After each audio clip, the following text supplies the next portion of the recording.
You know, when you think of an industrial revolution, you probably picture steam engines, maybe some old black and white photos of smokestacks. But what does one look like today, in the 21st century? Well, it looks a lot like sprawling solar farms that stretch to the horizon, silent electric vehicles, and a global economic shift that's happening faster than anything we've ever seen before. And at the center of it all is one country, fundamentally reshaping how the world works. Let's dig into how. This is where the story really gets its scale. $940 billion. That's how much China invested in clean energy tech in 2024. Just 1 year. To give you some perspective, that's bigger than the entire economy of a country like Poland. This isn't just a policy choice. It's a tidal wave of capital, and we're going to break down exactly what's going on. All right, so here's our roadmap. First, we'll look at the sheer scale of China's new industrial power. Then we're going to go back in time to see where this all came from. We'll unpack the strategy, look under the hood at the state-powered engine driving it all, and finally, grapple with what this means for the rest of the world and the big question it leaves us with. So, first things first, let's just get a sense of the physical reality here. When we talk about China's dominance, it's not some abstract idea on a spreadsheet. No, you can actually see it etched into the land itself, in deserts that are now covered with these massive fields of solar panels and wind turbines. Take this, for example. This is the Gonghe Talatan Solar Park. It's the biggest in the world. And get this, at full capacity, it could power the entire country of Norway. All of it. And it's not some one-off project. The world's 3 largest solar plants and the 3 biggest wind farms are all in China. That's the kind of scale we're dealing with. And all that infrastructure translates into some absolutely staggering numbers. Just last year, China was responsible for almost 2/3 of all new renewable energy added to grids across the entire planet. But look at the supply chain. 80% of solar panels, 90% of lithium batteries. China isn't just a player in the green economy anymore. In a lot of these key areas, it pretty much is the green economy. So the big question is, how did we get here? I mean, this kind of dominance doesn't just appear out of thin air. To really get it, we need to rewind the clock more than 40 years to a moment when China's economy was an absolute wreck and a totally new way of thinking was about to take hold. This whole journey really kicks off after the death of Mao Zedong, whose policies had led to economic catastrophe. Just 2 years later, his successor, Deng Xiaoping, launched his famous Reform and Opening Up. That paved the way for China to join the WTO in 2001, which kicked its export machine into high gear. And that led directly to this incredibly ambitious Made in China 2025 plan. You can see how each step just built on the one before it. And this quote from Deng Xiaoping, this really captures the whole mindset shift. It was a radical change. Forget about rigid ideology. The new game was all about pragmatism, about what actually works. The goal was simple: grow the economy. And the methods were going to be flexible, practical, whatever it took to get results. You can see this new pragmatism perfectly in the story of a company like BYD. The founder, Wang Chuanfu, got his start back in the 90s in Shenzhen. And the company's big advantage at first, it wasn't some cutting-edge tech. It was incredibly low wages. That's what let them undercut the Japanese giants on price. And that was the model for decades. Become the world's factory for anything and everything that could be made cheaply. But here's the thing. Being the world's factory for low-cost stuff was never the end game. A really crucial decision was made. China had to move up the food chain. It wasn't enough to just be big. It had to be strong. It needed to go from making toys to dominating the high-tech industries that would define the future. And that decision got its official name in the Made in China 2025 plan, rolled out under President Xi Jinping. This was the blueprint.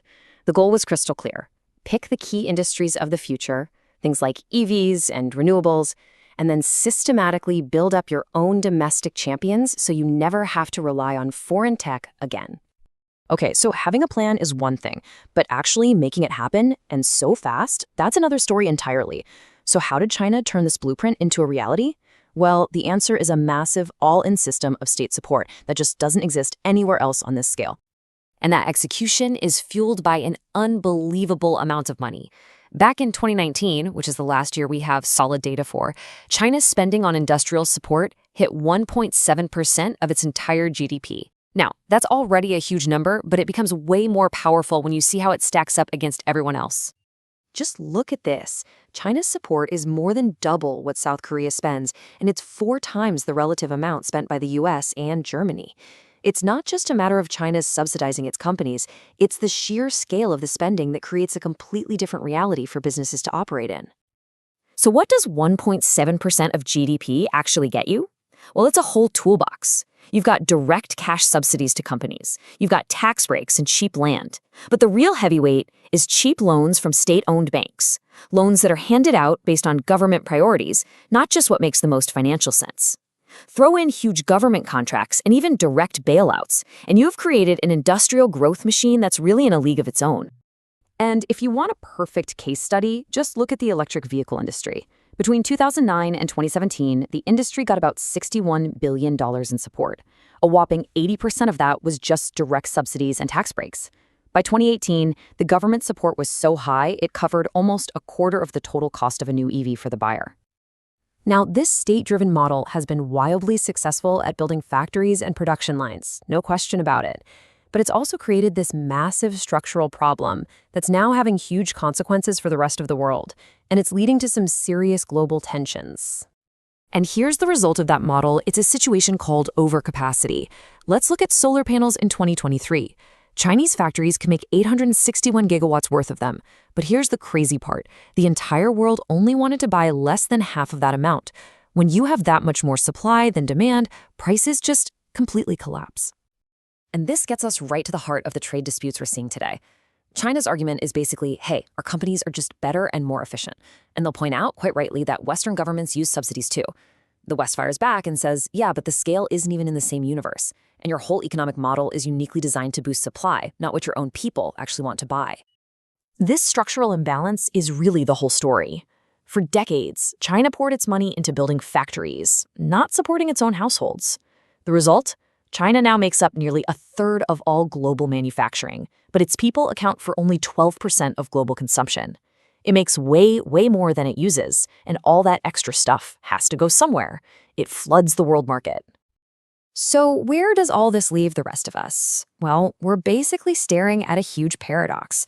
This new industrial revolution, built on a very unique economic engine, is presenting the world with a really tough set of trade-offs between cheap prices, climate progress, and economic power.